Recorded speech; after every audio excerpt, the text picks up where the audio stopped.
자, 저희가 지금 성령의 9가지 열매를 맺는 삶을 살아가자라고 전체적인 주제로 하나씩 그 열매가 무엇인지 이야기를 하고 있습니다. 대등소이해 보입니다. 그러나 이것은 각각의 다른 덕목들을 가지고 있고요. 또 우리가 이것들이 하나로 이어질 때 예수님의 제자로서의 모습들을 본연의 모습들을 갖추어 갈 수 있습니다. 오늘 벌써 5번째입니다. 사랑과 희락과 화평과 오래 참음까지 했고요. 오늘은 자비에 대한 이야기를 합니다. 5번째 열매인데요. 우리가 살아가는 세상은 점점 냉혹해지고 있죠. 돈 앞에서 우리가 자비가 없어지는 경우도 많고, 또한 돈 때문에 사람과의 관계가 깨지기도 하고, 또한 돈이 힘이다, 돈이 권력이다, 돈이 사랑이다 라는 말들이 팽배한 그런 세상을 살아가고 있습니다.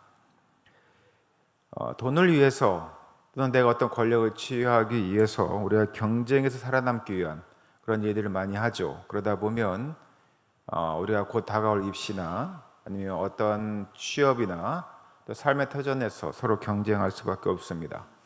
이 경쟁이 우리가 선의의 경쟁 이렇게 얘기를 하지만 사실은 누군가를 짓밟고 올라가기 위해서 각종 좋지 않은 나쁜 방법을 사용하기도 합니다. 또 그러한 생각들이 만연합니다. 살아남는 자가 이긴 것이다 라고 하는 말이 정설로 여겨지는 이 시대를 살아가고 있죠. 또 온라인 공간뿐만 아니라 실제 현장 공간에서도 서로 간의 혐오와 배제, 조롱들이 쉽게 오가고 있습니다. 제가 지난주에 우리 교단 총회를 다녀왔고 또 총회장을 뽑았는데요. 총회장 후보 2분이 이게 저도 개인적인 통화를 하면서 제발 더 이상 흑색 선전하지 마시고 공약 대결했으면 좋겠습니다. 서로에 대해서 나쁜 감정을 가지고 계속 흑백 논리로 누군가를 또 그 사람의 약점만을 공격하면 정작 우리가 나아갈 걸 알지 못하니, 그리고 또한 요즘 40대 50대 목회자들은 흑색 선전하는 것에 대한 그런 노이로제 반응이 있으니 오히려 표를 얻기 위해서도 흑색 선전보다는 상대에 대한 조롱이나 비하나 혐오, 악담보다는 정책 결정으로 했으면 좋겠습니다. 이야기를 했습니다. 당연히도 그 어느 때보다는 덜한 것 같지만 여전히 치트키라고 하죠.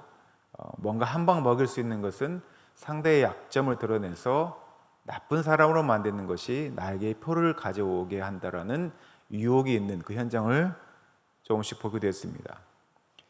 총회 현장에서 회의를 하는데도 약간 그런 모습이 보여서 눈살을 찌푸리는 경우도 있었습니다. 물론 제가 볼 때는 전체적으로 잘 끝난 총회라고 생각하는데요.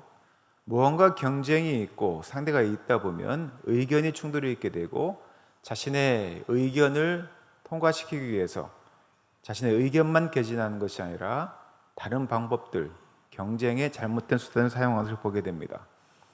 그러면 우리가 그 앞에서 한번 생각을 하게 되죠. 이게 옳은가? 혹여 상대가 잘못했거나 상대가 문제가 있다고 했을 때 우리는 어떠한 마음을 가지고 있는가? 어떠한 마음으로 우리는 그리스도인으로서 살아가고 있는가를 생각하게 됩니다. 너무나 쉽지 않고 자비가 없는 시대를 살아간다. 또한 그것이 우리의 삶의 하나의 지표가 되기도 하는데요. 이런 세상 속에서 성경은 우리에게 분명하게 이야기합니다. 성령으로 사는 자는 어때야 된다? 자비가 있어야 된다. 오늘 5번째 성령의 열매, 자비로운 사람, 자비로운 제자가 되어야 한다고 분명하게 이야기하고 있습니다. 오늘 여러분들이 보신 갈라디아서 5장 22절에 나와 있는 이 자비라고 하는 단어는 헬라어로 크레스토테스라고 합니다. 같이 한번 읽어볼까요? 시작. 크레스토테스. 여러분들이 지금 그리스어를 하신 겁니다. 네, 자비란 말이 크레스토테스라고 합니다. 발음하기도 쉽지가 않죠. 우리가 알고 있는 일반적인 자비의 의미가 있죠. 자비면 어떤 것이다. 근데 이 뜻 안에 이 3가지 의미가 있습니다. 같이 읽어볼까요? 부드러움, 인자함, 선의. 우리가 자비를 베푼다고 할 때 그 안에 무엇이 포함되어 있다? 부드러움과 또 인자함과 선한 의지, 선의가 있다는 것입니다.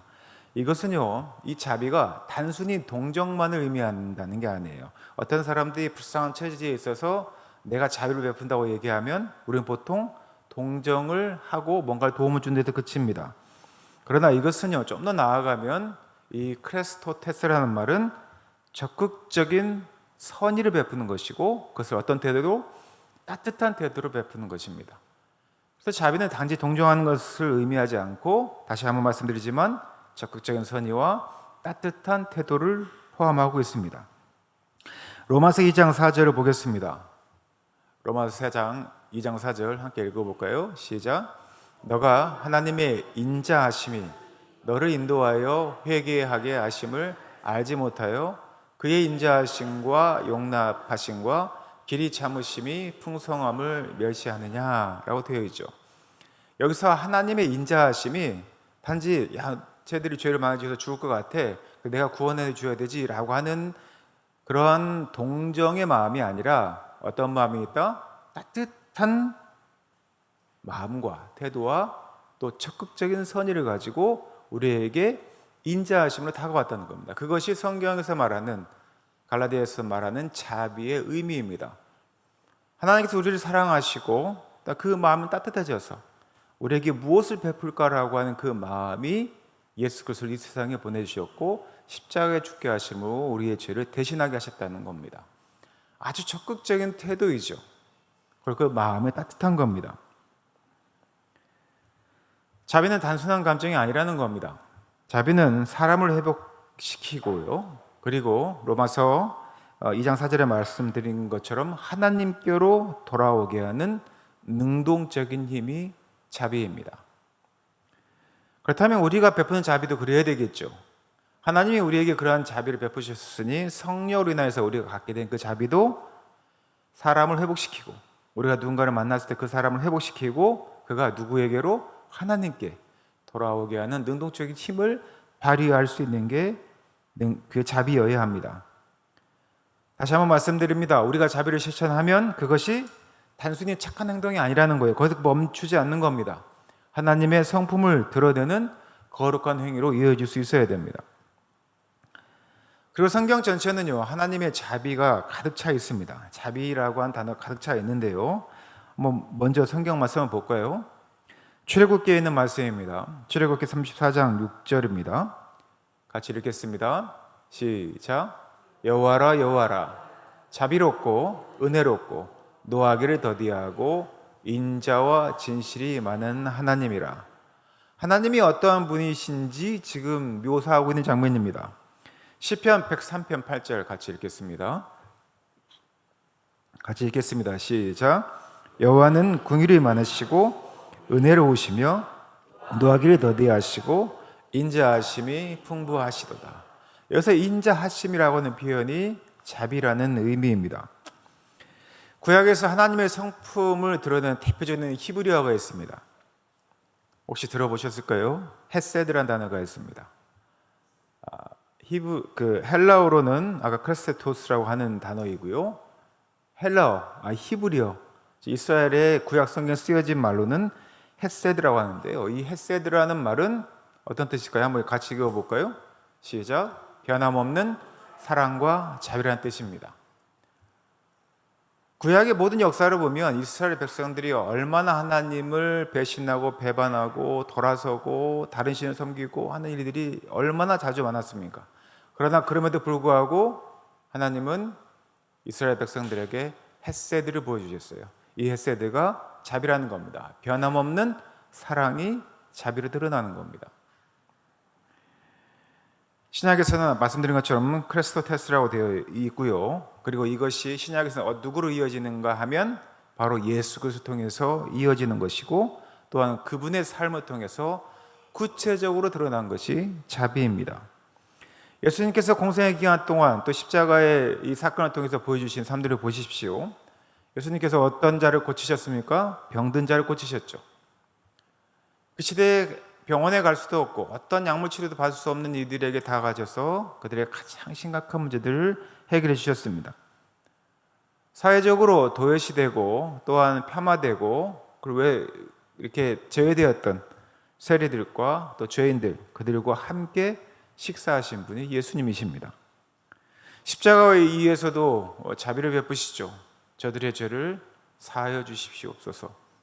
자기를 아무 죄도 없는 자기를 십자가에 매달려 죄를 선언하고 십자가에 매달아서 죽게 하였던 그 사람들을 향해서 예수님께서는 저들을 사해달라고 하는 그 말씀하십니다. 다시 말해서 예수님께서 그분의 삶 전체 가운데 하나님의 자비를 드러내는 그런 사건들을 우리에게 보여주셨고, 예수를 믿는 자들은 그 삶을 따르라, 제자의 삶을 따르라고 이야기하고 계십니다. 그렇다면 이 자비는 성령의 9가지 열매 중에 5번째 열매이기도 하지만 당연히 그리스도인들이 삶 가운데 실천해야 될, 일상 속에서 반드시 드러내야 하는 열매입니다. 야고보서 2장 15, 16절입니다. 유명한 말씀이죠. 한번 읽겠습니다. 시작. 만일 형제나 자매가 헐벗고 일용할 양식이 없는데 너희 중에 누구든지 그에게 이르되 평안히 가라, 덥게 하라, 배부르게 하라 하며 그 몸에 쓸 것을 주지 아니하면 무슨 유익이 있으리요. 이 말씀은 자비는 말로만 하는 게 아니라는 겁니다. 우리가 말로 뭘 못하겠습니까?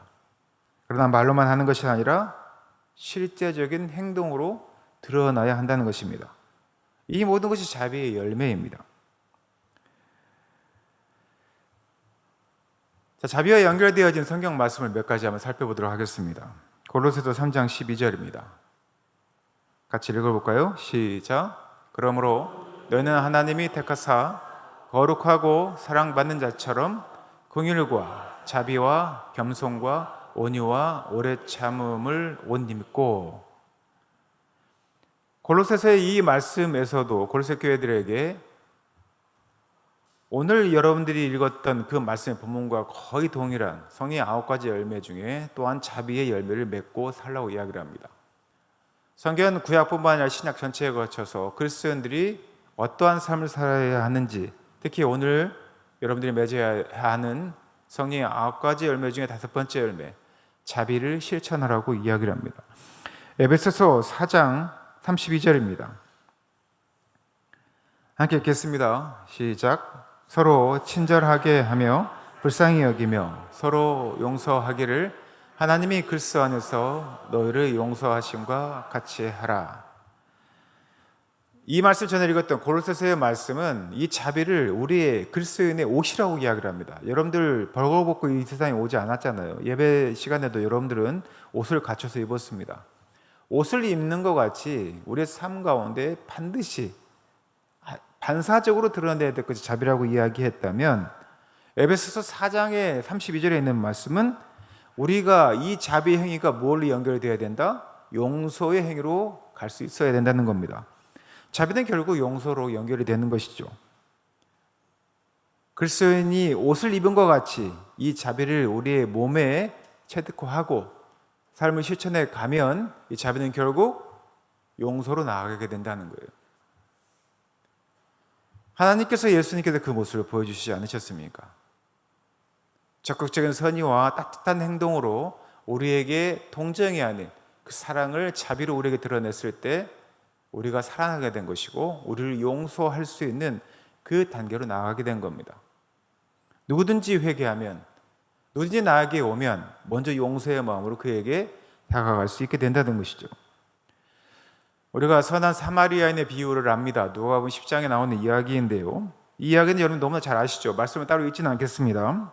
내용은 이런 겁니다. 길가에 쓰러진 사람을 보고 그냥 지나친 제사장과 여인이 있었음에도 불구하고 그 당시 배제당하고 이방인을 취급받았던 선한 사마리아인이 그를 불쌍히 여겨 자비를 베풀어 직접 다가가 돌보았던 이야기입니다.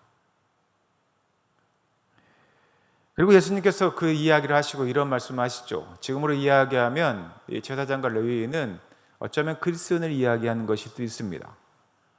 선한 사마리아인이라고 하는 사마리아인은 우리 세상에서 도외시되고 소외되었던 이들이라고 볼 수 있는데, 그 이야기를 하시면서 불쌍히 여겨 그를 직접 다가가 돌봐주었던 선한 사마리아인을 칭찬하는 그 비유를 이야기하시면서 예수님께서 하신 말씀이 있어요. 그 말씀이 뭐냐면, 가서 너도 이와 같이 하라는 겁니다.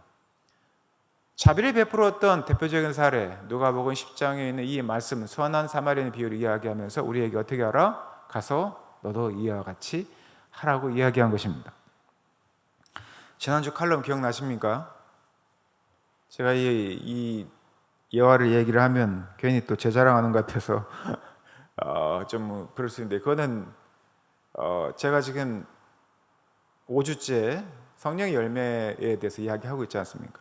사실 그 마음이 저에게 감동을 준 거예요. 어떻게 하면 내가 이 말씀대로 살아갈 수 있을까? 그러한 상황들이 생기면 내가 어떤 마음을 가져야 됐다고 하는 일주일의 자세가 그렇게 나아가도록 하는 말씀의 힘인 것이죠. 기억나시죠? 청주터미널에서 허름한 어떤 노인을 만나서 그 노인이 여자 청년인데요. 노인께서 내가 지금 광주에 가야 되는데 돈이 좀 필요해. 한 3만 원 정도 차비가 필요한데 줄 수 있겠냐. 근데 그 청년이 지갑에 딱 3만 원이 있었답니다. 지난주에 안 읽어보셨을 것 같은 분 때문에 제가 다시 설명을 드립니다. 그래서 고민을 했대요. 내 청년이 선한 마음으로 아니면 순진한 마음으로 지갑에는 3만 원을 내드렸어요. 그리고 그 할아버지께서 내가 광주에 있는 제1교회를 다니는 성도인데 내가 광주에 내려가면 반드시 돈을 보내주겠다 약속하고 이렇게 하신 거예요. 그 말을 믿고 드렸는데 연락이 없는 겁니다. 그래서 제1교회를 찾아봤답니다. 광주에서. 그래서 저희 교회 전화번호를 알게 된 거예요. 근데 저희 교회가 저한테 착신이 되어 있거든요. 저희 막내랑 시장을 보고 있는데 갑자기 전화가 왔습니다. 그래서 처음 보는 전화번호에서 받을까 말까 하다가 받았더니 이제 그 청년이 조금 전에 얘기했던 자초지종을 이야기하는 겁니다. 또 다른 제1교회가 있느냐? 그런 것 같다. 많은 것 같다. 근데 그래서 이제 왜 전화했냐고 했더니 그 사연을 쭉 이야기하는 겁니다. 그때가 제가 이제 시장을 보고 있어서 알겠다고, 혹시나 못 찾으면 다시 전화를 달라.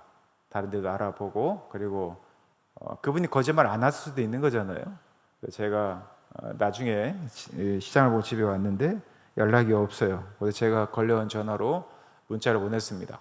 어떻게 해결됐느냐 그랬더니 그냥 어려우신 분 도와준 셈 치죠. 그러나 마음이 참 쓸쓸합니다. 이렇게 답장이 왔습니다. 근데 제가 되게 마음이 걸렸어요. 알겠다고 전화를 끊고 전화 문자를 받고 난 후에 마음이 걸려서 제가 이제 그분한테 혹시 괜찮다면 제가 그분을 대신해서 돈을 대신 갚아드리겠습니다. 이랬습니다. 계좌번호 보내달라고 했더니 안 보내주더라고요. 처음에는 설득을 했죠. 왜냐하면 목소리가 되게 어렵고요. 이제 사회 초년생인 것 같았어요. 저희 딸들도 생각나고 그래서 그 여자 청년에게 내가 목사로서 책임감이 있는 것 같다. 실망하지 말고 하나님께서 나로 하여금 청년에게 그것을 갚아달라고 하는 마음을 알고 계좌번호 보내달라고 했더니 계좌번호 보내줬습니다. 3만 원인데 제가 2만 원 더해서 5만 원 보내줬어요. 그 착한 마음에.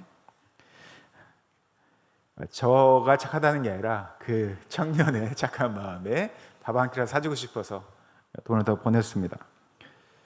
그러더니 그 청년이 뜬금없이 저한테 목사님 기도 제목 있습니까? 그러는 거예요. 우리 교회가 이런 일을 하고 있는데 우리 교회가 좀 더 성도들이 그러니까 크게 얘기하지 않고 더 열심히 사역하고 봉사할 수 있도록 기도해달라. 그리고 그 청년에게 기도할 제목이 없냐고 했더니 학원에서 일을 하고 있는데 요즘 적응을 못해서 많이 힘들어한답니다.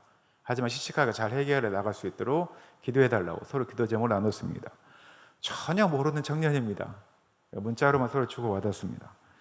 그리고 제가 그 이야기를 페이스북에 글을 올렸어요. 조심스럽게. 참 이런 청년들도 있고 마음 따뜻해진다는 얘기를 했더니 어제 저녁에 서울에 있는 어느 목사님한테 전화가 연락이 왔습니다. 개인 토기로 왔어요. 그러더니 저한테 그 청년의 계좌번호를 줄 수 있겠냐고 그러는 거예요. 근데 그분은 글을 읽으시고 그 청년의 마음에 또 혹시 상처받았을까 봐 그 마음에 감동이 있었던 거죠. 그래서 제가 저한테 계좌번호를 물어보셔서 그 청년 계좌번호를 가르쳐 줬습니다. 얼마를 보내셨는지 잘 모르겠어요. 또 그 청년이 뭐 소위 말하는 돈줄 난 것일 수도 있겠지만 그냥 그 청년의 마음이 더 따뜻해질 걸 생각해요. 교회 다니는 청년입니다. 그러나 어떤 상처로 인해서 그 어떤 일로 상처를 받았어요. 그러나 누군가의 어떠한 따뜻한 마음, 적극적인 선의, 그런 따뜻한 태도가 그 청년의 마음이 그 전에는 누군가에게 배신당한 것 같아서 슬픈 마음이었던 그 마음이 이제는 기쁨의 눈물을 흘리며 잠에 청하게 되었습니다라고 하는 고백으로 이어진 현장을 제가 봤습니다. 글로만 감동받은 것이 아니라 말로만 한 것이 아니라 실제적으로 구체적으로 행하는 작은 행위가 마음을 따뜻하게 하고 또 누군가를 바꾸게 되고 그것이 하나씩 하나씩 이어짐으로 저는 교회의 전도는 그렇게 이루어진다고 봅니다. 교회 안에서 우리가 예배를 참석하는 것이 매우 중요한데요. 어떤 예식을 다 통과함으로 얻는 감동도 있겠지만 그러나 우리 일상 가운데 누군가를 만날 때 우리가 자비의 마음을 가지고 그를 대하고 있는가? 하나님의 적극적인 선의와 따뜻한 그 태도, 이것을 내가 제자로서 하나님의 자녀로서 실제 삶을 살아가면 그리스도인은 우리로 인하여서 누군가는 감동을 받게 되어 있습니다. 마음이 따뜻해지게 되어 있는 거예요. 절망했던 마음이 점점 희망으로 바뀌는 그 현장을 우리가 삶의 일터에서 일상에서 만들어갈 수 있다는 것이죠. 사랑하는 제일교회 성도 여러분, 이 자비는 추상적인 덕목이 아닙니다. 삶의 작은 행동 속에서 드러나는 신앙의 실천이 바로 자비입니다. 사랑하는 성도들, 여러분들 일상 가운데서 어떻게 실천하시겠습니까? 오늘 여러분들이 설교 듣기 전에 서로 인사하셨죠? 항상 말씀드리는 이 인사를 형식적으로 하지 마십시오. 옆에 있는 성도가 정말 주님의 사랑과 은혜 가운데 있기를 바라는 간절한 마음으로 우리 어린 친구들이 주님의 은혜와 사랑 가운데서 신앙 안에서 무럭무럭 잘 자랄 수 있으리라고 하는 그 간절한 마음으로 눈빛으로 서로 인사하셨으면 좋겠습니다. 가족 안에서 서로 대화할 때 분노의 언어보다는 서로 사랑하고 실수하더라도 괜찮아, 수고했어, 고맙다라는 말이 먼저 나올 수 있는 그런 가족관계를 형성하시고, 교회 안에서도 예배만 참석하고 얼른 빠져가는 게 아니라 한 명이라도 더 만나서 서로 인사하고 서로의 형편을 살펴볼 수 있는 그런 제일교회 공동체가 되었으면 좋겠습니다. 더 중요한 게 있죠.